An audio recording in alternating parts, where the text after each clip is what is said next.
오늘은 생물학계의 가장 큰 미스테리 중 하나를 파헤쳐 볼까 합니다. 바로 멀쩡하던 정상세포가 어떻게 갑자기 통제불능의 암세포로 변하게 되는가? 이 질문에 대한 답을 찾아낸 아주 중요한 노벨상 수상 연구에 대한 이야기입니다. 모든 이야기의 시작은 바로 이 강력한 비유에서 출발합니다. 1975년 노벨상 연설에서 페테르 라이카르트 교수가 암세포를 사회 부적응자라고 정의했어요. 어때요? 정말 딱 맞는 비유 아닌가요? 정해진 규칙은 무시하고 주변과 어울리지도 않으면서 오직 자기 자신만 끝없이 성장하려는 존재. 이게 바로 암의 본질인 거죠. 보시면 정상세포는 우리 몸의 신호에 따라서 성장하고 멈추기를 반복하는데 암세포는 그런 신호를 그냥 싹 다 무시하고 정말 끝도 없이 분열합니다. 그 차이가 정말 극명하죠. 근데 여기서 진짜 중요한 게 뭐냐면요. 이런 사회 부적응자 같은 특성이 다음 세대 세포에게 그대로 아주 똑같이 유전된다는 겁니다. 아니, 도대체 뭐가 멀쩡한 세포를 이렇게 만드는 걸까요? 과학자들은 그 답이 세포의 가장 깊숙한 곳, 바로 유전 정보가 담긴 설계도, DNA에 숨어 있다는 걸 알게 됐습니다. 정상세포를 암세포로 바꾸려면 이 근본적인 설계도 자체를 바꿔야만 한다는 거죠. 당시 생물학의 법칙은 아주 간단했어요. 거의 절대적인 규칙이었죠. 정보의 흐름은 무조건 일방통행이라는 거였는데요. 핵 안에 안전하게 보관된 마스터 설계도 DNA에서 RNA라는 청사진을 복사하고 이 청사진을 바탕으로 단백질이라는 일꾼들이 세포를 만드는 방식이었어요. 정보는 언제나 DNA에서 RNA로만 흐른다. 이게 바로 기본 상식이었습니다.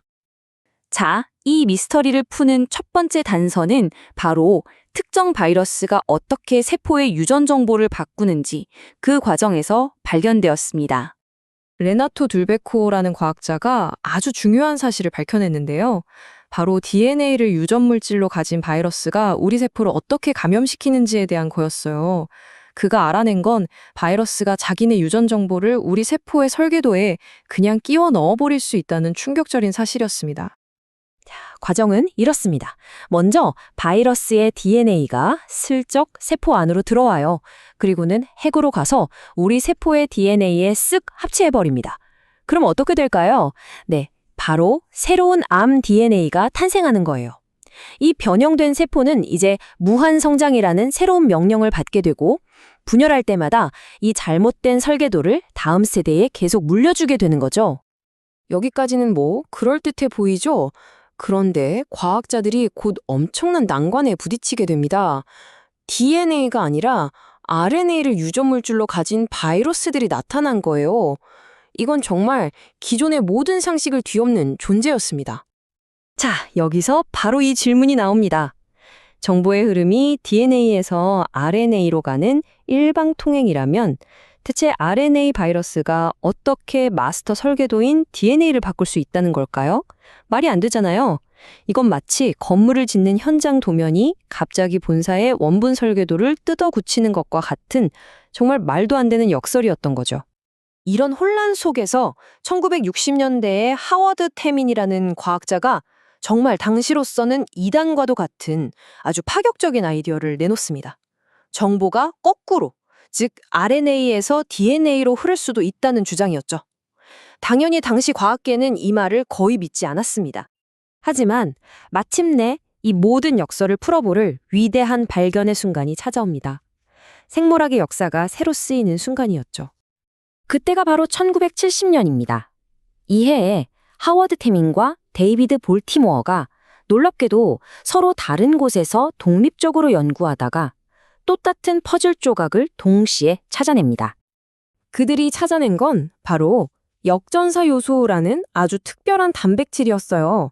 이게 뭐냐면 RNA 종양 바이러스 안에 들어있는 비밀병기 같은 건데요. 놀랍게도 RNA라는 청사진을 가지고 DNA, 즉 설계도를 역으로 만들어내는 능력을 가진 거죠. 정보의 흐름을 완전히 뒤집어버리는 겁니다. 이로써 태민의 그 파격적인 가설이 완벽하게 증명된 순간이었습니다.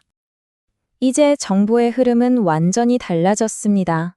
침입한 바이러스의 RNA가 이 역전사 효소를 이용해서 DNA 복사본을 만들어요. 이 위조된 설계도가 우리 세포의 원래 DNA에 끼어 들어가면서 결국 세포는 완전히 점령당하고 마는 겁니다.